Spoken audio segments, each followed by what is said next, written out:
second débat de la soirée sur France 24, un débat auquel vous pouvez participer toujours via les réseaux sociaux. Les Burundais étaient appelés aux urnes ce lundi, près de 4 millions de Burundais, pour des élections législatives et municipales. Un scrutin qui a été boycotté par l'opposition et la société civile. La communauté internationale, elle avait appelé au report de ce scrutin. Je vous rappelle que le président sortant, Pierre Nkurunziza, souhaite se représenter pour un troisième mandat. Il n'a rien voulu entendre, le président Nkurunziza. Il n'a pas voulu de report. Il se présenta pour la présidentielle le 15 juillet pour un troisième mandat. Donc, cette candidature est contestée par l'opposition et la rue depuis près de 3 mois. 70 personnes ont été tuées. Alors, quelle légitimité accorder aujourd'hui à ce scrutin? Quel avenir pour le Burundi? On va en parler avec nos invités en direct de Bujumbura, la capitale du Burundi. Willy Nyamitwe, bonsoir. Vous êtes le conseiller en communication du président Nkurunziza. Et puis, nous sommes en direct de Bruxelles où l'on retrouve Pancras Simpay. Bonsoir.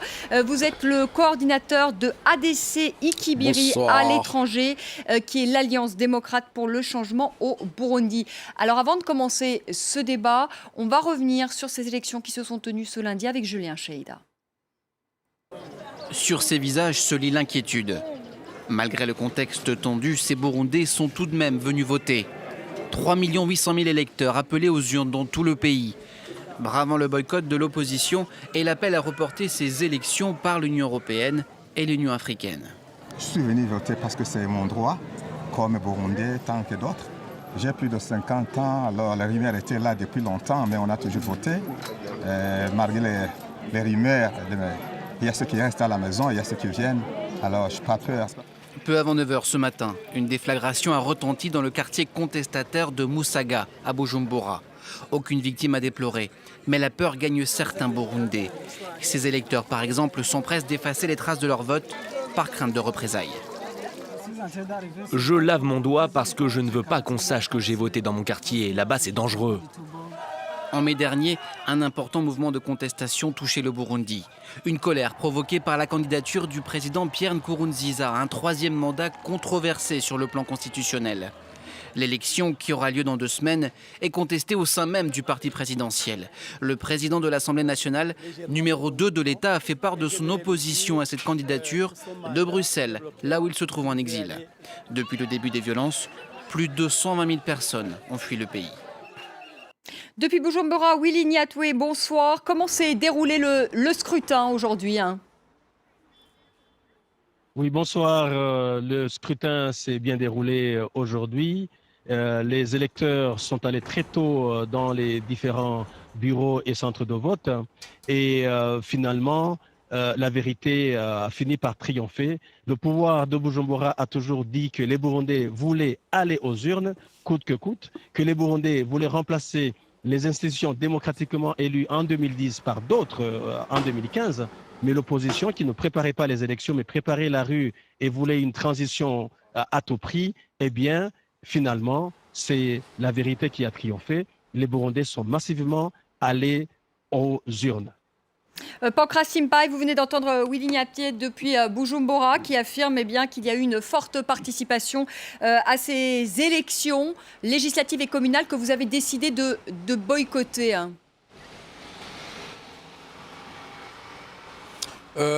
C'est probablement dans son rôle, mais moi, au niveau de l'opposition, nous taxons ces élections, nous ne considérons même pas que ce sont des élections, c'est une mascarade électorale. Donc à ce point-là, on peut parler d'élections, quand il y a eu crépitement dans le Maputo toute la nuit dans les différents quartiers de la capitale de Bujumbura. On ne peut pas parler d'élections quand il y a le canon sur la tempe.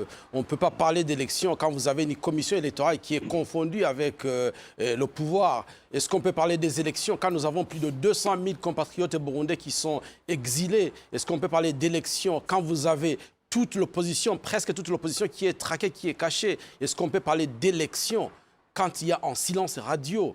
Ces élections, pour nous, non seulement c'est une mascarade, mais c'est un suicide de Nkurunziza. Nkurunziza est en train de se suicider parce que la communauté internationale ne veut pas de ces élections. L'Union africaine condamne ces élections. Les Nations unies condamnent ces élections. Toute la communauté internationale condamne ces élections. Est-ce que Nkurunziza, avec cette mascarade électorale, est-ce qu'il réalise qu'il est en train de condamner le peuple burundais à une asphyxie totale? Ça, aujourd'hui, il va dire qu'il a vaincu. c'est par la voix de Nyamitwe. Ça, s'il a percé une victoire, c'est une victoire à la Pyrrhus. Une victoire à la Pyrrhus, vous savez ce que ça signifie? C'est-à-dire que tout le monde peut mourir, peut mourir pourvu que Nkurunziza et sa clique puissent rester au pouvoir. Mais pour combien de temps? Je pense que s'il a décidé de tuer tout le peuple burundais, je ne pense pas qu'il ne pourra pas aller très loin. Willy Nyambiek, en effet, quelle légitimité aura ce scrutin qui est à la fois boycotté par l'opposition, par la société civile et qui n'est pas reconnu par la communauté internationale, ni par l'Union africaine, ni par l'Union européenne, ni par les Nations unies, hein? Je voudrais d'abord, évidemment, je ne voudrais pas me moquer de Pancras, hein, mais je pense qu'il est très très loin de la réalité. L'opposition burundaise n'a pas boycotté les élections. L'opposition burundaise use de supercherie. Et ça, c'est dommage que même la presse internationale tombe dans ce panneau. Eh bien, certains individus ont appelé au boycott sans toutefois boycotter ces élections. On a vu, quand on était allé voter, on a vu que les gens de l'opposition y étaient. On a vu qu'ils n'ont pas retiré leur liste, ils n'ont pas retiré leur candidature. Et eh bien, ils ont voté et aussi, ils ont été élus. Je pense que les résultats nous en diront plus. Mais comme M. Pancras Chimpaye se trouve très loin de la réalité, il peut continuer à chanter son refrain de boycott ou autre chose, mais je pense que le masque est tombé et finalement, les gens devraient se rendre compte que ce que les gens leur ont toujours vendu, c'était tout simplement un paquet de mensonges. On parle de violence, mais d'où vient la violence? Vous avez suivi le reportage. La violence vient de Musaga, ça vient de Nyakabiga, ça vient de Ngagara, ça vient de Mutakura, ça vient de Chibitoke. Eh bien, c'est le fief du MSD dont M. Pancras est le porte-parole. Et le MSD, c'est un parti d'opposition. Mais on a toujours voulu vendre à la consommation locale et internationale qu'il y a la jeunesse du parti au pouvoir qui détiendrait des armes. Mais où se trouve ce crépitement d'armes? Effectivement, dans le fief du MSD, ce parti d'opposition qui continue à vendre au monde entier ce tas de mensonges. Willy Nyambiek, si je puis me permettre, vous n'avez pas répondu à ma question. Oui. Vous n'avez pas répondu à ma question, donc je vous la repose. Quelle légitimité aura ce scrutin boycotté par l'opposition, par la société civile, et qui n'est pas reconnu ni par l'Union africaine qui vous a demandé instamment de reporter ce scrutin, par l'Union européenne ou encore par les Nations unies? Quelle légitimité? D'abord, c'est que ce scrutin n'a pas été boycotté. Ils ont seulement dit qu'ils boycottaient, mais dans les faits, ils se sont présentés. Et deuxièmement, la légitimité, c'est laquelle? C'est le taux de participation. Et troisièmement, c'est que les Burundais, les gens croyaient qu'ils pouvaient répondre à cet appel de l'opposition et de la classe, de cette clique d'activistes de la société civile les plus radicaux qui puissent exister. Eh bien, le peuple a répondu plutôt à l'appel du gouvernement d'aller exercer ses droits civiques et politiques. Pancras Chimpaye, il faut que la parole elle tourne encore. Pancras Chimpaye, qu'allez-vous faire maintenant? Parce que vous avez bien compris, le pouvoir burundais dit aujourd'hui que les Burundais se sont massivement mobilisés. Que va faire l'opposition maintenant? Je pense que vous avez très bien compris que ce porte-parole de Nkurunziza ne répond pas à la question qui avait été posée et pourtant était très claire. Aujourd'hui, la situation telle qu'elle se présente après ce coup de force, parce que c'est un coup de force, c'est une mascarade électorale, parce que aujourd'hui, ce que le CNDD-FDD ou ce qu'il en reste, ce que Nkurunziza et son équipe refusent d'accepter, c'est de dire qu'ils n'ont pas été au maquis pour diriger 10 ans. C'est-à-dire que pour eux, ce n'est pas les urnes qui doivent décider s'ils doivent rester ou partir du pouvoir. C'est le maquis, ce sont les armes. Et ce credo qui a été entonné par Nkurunziza, il le chantera seul avec son groupe mafieux. Aujourd'hui, qu'est-ce qui va se passer? Parce qu'aujourd'hui, Nkurunziza, qui a un pouvoir qui fonctionnait avec 50% du budget qui venait de l'appui budgétaire de la communauté internationale, il ne pourra pas diriger un pays sans les 50% du budget. C'est-à-dire qu'il a décidé de tuer tout le peuple burundais. Alors aujourd'hui, qu'est-ce qu'il faut faire? La communauté internationale doit maintenir la pression. la communauté internationale va prendre des sanctions ciblées contre Nkurunziza et sa clique, la communauté internationale, et spécialement la Cour pénale internationale, doit se saisir illico presso du camp Nkurunziza et sa clique. Parce que si cela n'est pas fait, Nkurunziza va décimer les gens. Aujourd'hui, on a vu des gens, ce que Nyamitwe n'est pas en train de dire. Mais On a vu déjà Abou Banza dans une commune qui s'appelle... Excusez-moi. Non, Pancrashimpai, je vais vous dire la même chose qu'à Willy Niatib tout à l'heure. Vous ne répondez pas à ma question. Vous appelez à l'aide de la communauté internationale pour qu'il y ait notamment une asphyxie financière du Burundi. Mais je vous demande, vous, l'opposition, qu'est-ce que vous allez faire maintenant?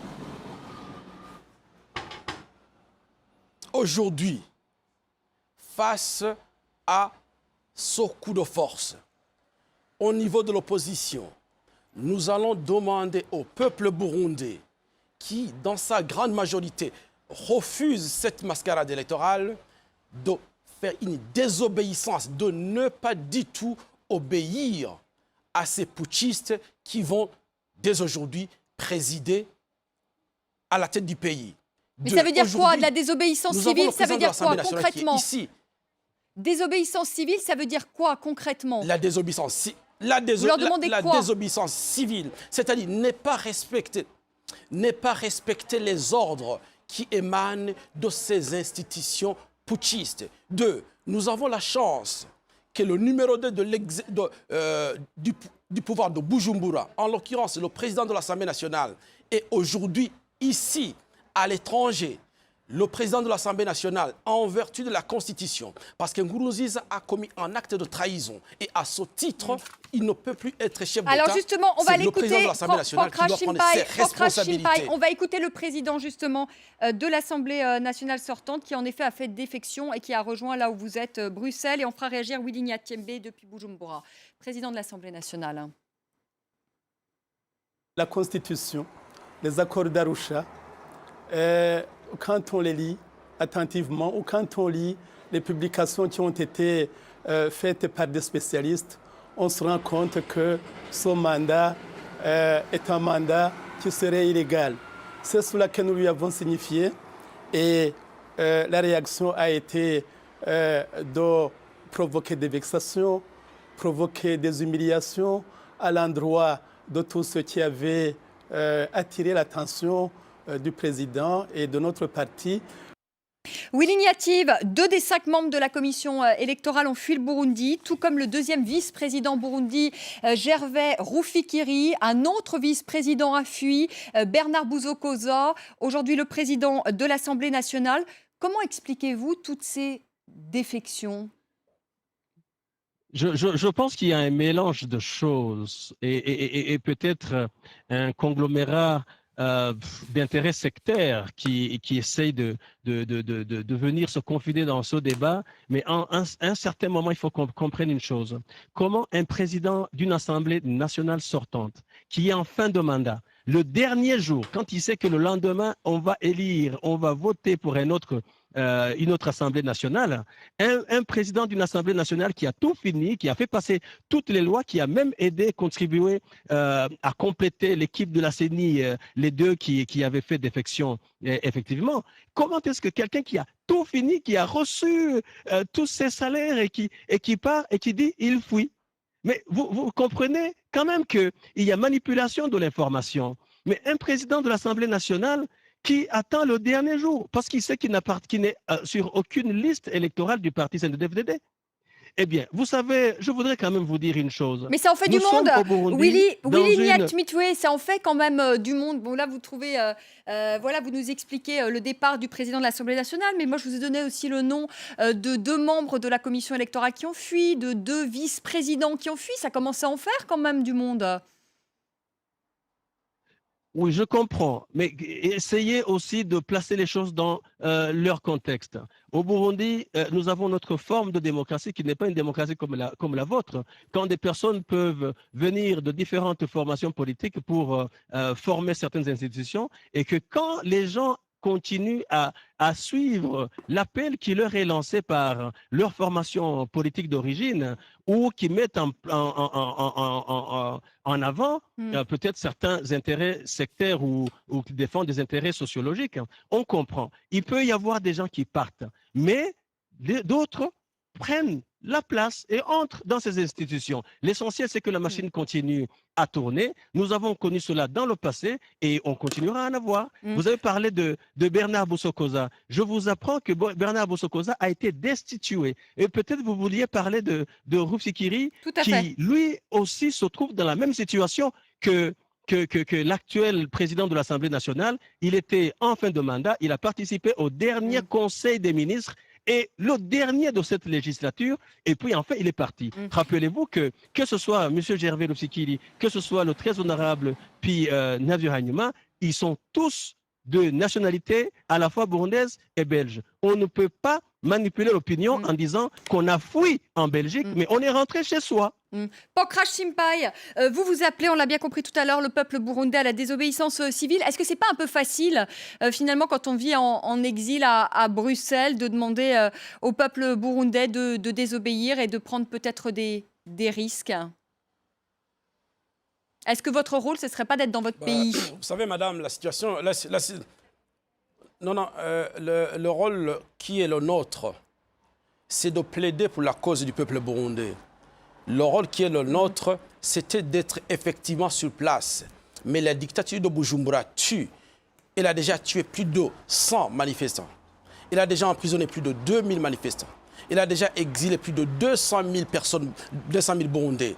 Aujourd'hui, notre place n'est pas ici à Bruxelles, notre place n'est pas à l'étranger, notre place ne devait pas être dans les camps des réfugiés. Seulement voilà, nous avons une oligarchie qui est à Bujumbura, qui ne se souvient plus du trajectoire qu'ils sont parcourus, parce qu'aujourd'hui, ils se sont transformés d'opprimés, ils sont passés à l'oppression. Aujourd'hui, ils nous imposent cet état de fait. Madame, je vous dis que nous sommes plus utiles pour le peuple burundais si nous sommes vivants. Nous sommes plus utiles pour le peuple burundais si nous ne sommes pas dans les cercueils, si on n'est pas exécuté à Iwabo Wabantu ou Iwabo Wabasigaye. Parce qu'aujourd'hui, ce qui se passe à Bujumbura, c'est que l'oligarchie de Bujumbura tue, l'oligarchie de Bujumbura pille. Et c'est pour cette raison que Nkurunziza ne veut pas quitter.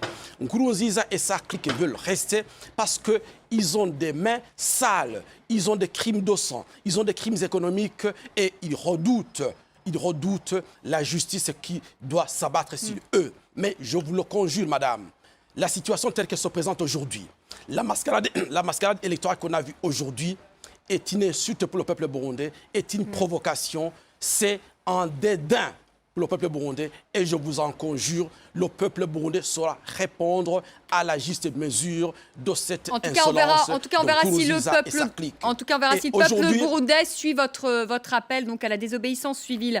Willy Nyamitwe, la communauté internationale vous lâche, vos pairs africains. Combien de temps vous allez pouvoir tenir, d'autant que vous avez besoin de l'aide internationale et notamment de l'aide financière? Mais la communauté internationale, ça veut dire que ce n'est pas seulement l'Europe, ce n'est pas les États-Unis, c'est y compris le Burundi, c'est y compris les pays africains, c'est y compris les pays de l'Afrique de l'Est. Nous pensons ici au Burundi que finalement les gens vont comprendre. Nous pensons que certains pays ou certains partenaires ont travaillé sur des rapports qui étaient effectivement biaisés parce qu'ils n'ont pas compris la réalité, connu la réalité au pays. Les gens avaient cru qu'aujourd'hui, on allait entrer dans une phase d'hécatombe avec une guerre fratricide, avec un conflit qui pourrait même prendre des allures interethniques. Les gens promettaient une guerre sans merci. Mais finalement, on a vu que c'est un scrutin qui s'est passé pacifiquement et selon les règles de l'art. Willy Nyamitwe, vous dites que les gens l'Afrique de comme l'Est... Pancras qui n'ont rien à vendre. Vous dites que l'Afrique de l'Est vous Même soutient. Est-ce que vous pouvez nous donner les noms de pays qui vous soutiennent? Ce n'est pas le cas, par exemple, de votre voisin Paul Kagame. Qui vous soutient? Donnez-nous des noms de pays africains d'Afrique de l'Est qui vous soutiennent. Je pense Je pense que vous interprétez mal les propos des uns et des autres.